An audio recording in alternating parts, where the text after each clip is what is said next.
অর্থমন্ত্রী নির্মলা সীতারামনের মধ্যে এফআইআর করার নির্দেশ দেওয়া হয়েছে বেঙ্গালুরুর একটি বিশেষ আদালতের তরফ থেকে। নির্বাচনী বন্ড সংক্রান্ত বিষয়, সেই সংক্রান্ত বিষয়ে অভিযোগ জানানো হয় এবং তার পরিপ্রেক্ষিতে তার বিরুদ্ধে এফআইআর করার নির্দেশ দেওয়া হলো আদালতের তরফ থেকে। শিল্পপতিদের চাপ দিয়ে বন্ড কিনতে বাধ্য করা হয়েছে, এই অভিযোগ করা হয়েছে। ইডিকে দিয়ে রেড করিয়ে কর্পোরেট সংস্থাকে চাপ, অভিযোগপত্রে এটি উল্লেখ করা হয়েছে। ঠিক কিসের ভিত্তিতে এবং কোন কোন অভিযোগের পরিপ্রেক্ষিতে এফআইআর করার নির্দেশ, সবটা নিয়ে আমাদেরকে জানাবেন। আমাদের সঙ্গে রাজীব রয়েছেন, আমাদের দিল্লির প্রতিনিধি, টেলিফোন লাইনে। রাজীব, কি ঠিক অভিযোগ রয়েছে এবং কি বলা হয়েছে আদালতের তরফ থেকে, কেন এই এফআইআর এর নির্দেশ? দেখো, আমরা জানি যে নির্বাচনী বন্ড একটা বিতর্কিত বিষয় হয়ে উঠে দাঁড়িয়েছিল এবং যখন সুপ্রিম কোর্ট তারা হস্তক্ষেপ করেছিল এবং স্টেট ব্যাংক অফ ইন্ডিয়া সহ নির্বাচন কমিশন সহ প্রত্যেককে নির্দেশ দিয়ে এই নির্বাচনী বন্ড সংক্রান্ত তথ্য সামনে এসেছিল, সেই তার যে ঘটনার জের তা মিটতে না মিটতেই এবার কেন্দ্রীয় অর্থমন্ত্রী নির্মলা সীতারামনের বিরুদ্ধে এফআইআর রুজু করার নির্দেশ দিয়েছে আদালত। বেঙ্গালুরুর বিশেষ আদালত এই নির্দেশ দিয়েছে। আদার্স আইআর নামে জেএসপি পার্টির এক নেতা তিনি অভিযোগ করেছিলেন যে নির্বাচনী বন্ডের নামে ইডিকে দিয়ে অর্থাৎ এনফোর্সমেন্ট ডিরেক্টরেটকে দিয়ে অভিযান চালানো হচ্ছে কর্পোরেট যে সমস্ত কোম্পানি রয়েছে তাদের ওপরে এবং চাপ দিয়ে ইলেকট্রাল বন্ড কিনতে বাধ্য করা হচ্ছিল। শুধু তাই নয়, নির্মলা সীতারামন তার সঙ্গে পাশাপাশি জগৎ প্রকাশ নাড্ডা বিজেপির সর্বভারতীয় সভাপতি এবং কর্ণাটকের বিজেপি নেতা বিওয়াই বিজয়েন্দ্র, নলিন কুমার কাটিসের বিরুদ্ধেও কিন্তু এই অভিযোগ করা হয়েছে এবং কোট আনকোট তোমাকে বলে রাখি তোলাবাজির অভিযোগ করা হয়েছে।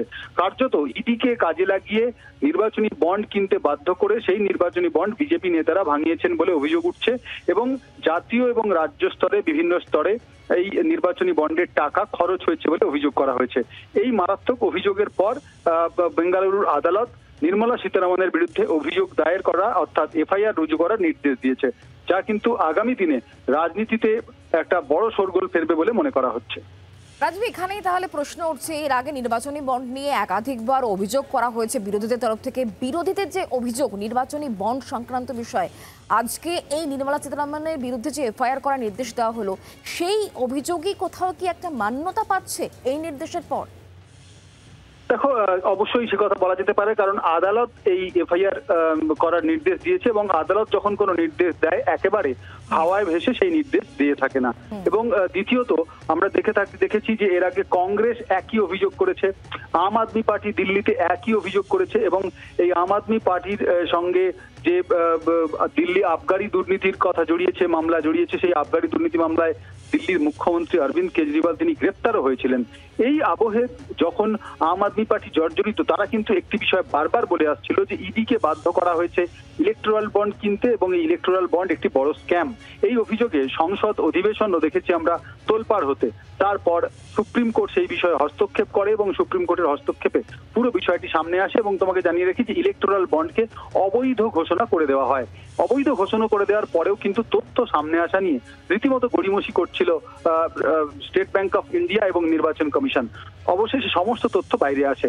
এখন নির্মলা সীতারামন যিনি কেন্দ্রীয় অর্থমন্ত্রী, তার বিরুদ্ধে এই অভিযোগ এবং এই অভিযোগ মারাত্মক অভিযোগ। আদালত এফআইআর করার নির্দেশ দেওয়ার ক্ষেত্রে কিন্তু কোথাও না কোথাও, যেমনটা তুমি জানাচ্ছিলে, একটা মান্যতা দেওয়া বা একটা প্রমাণ্য হিসেবে কিন্তু ধরা যেতেই পারে। রাজনৈতিক মহল অন্তত তেমনটাই মনে করছে। রাজীব, ধন্যবাদ আমাদের সঙ্গে টেলিফোন লাইনে থাকার জন্য।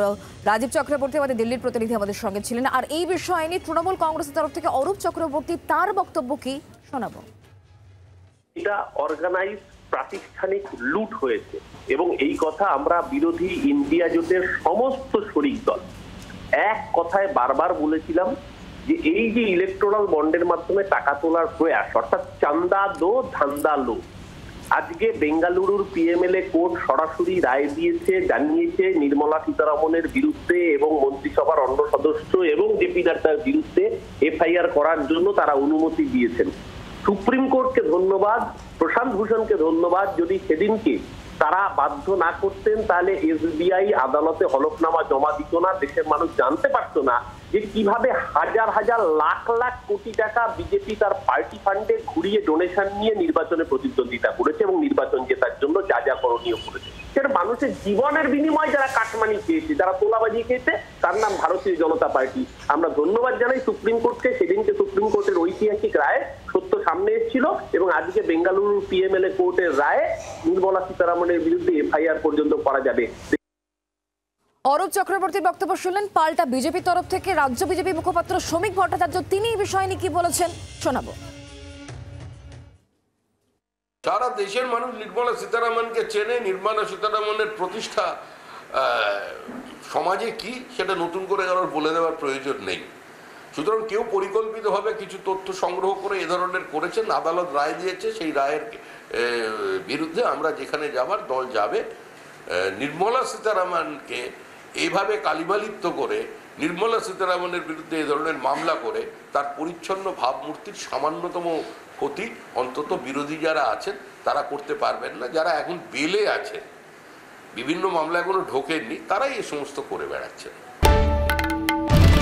বাংলার আওয়াজ, বাঙালির আবেগ, জি 24 ঘন্টা।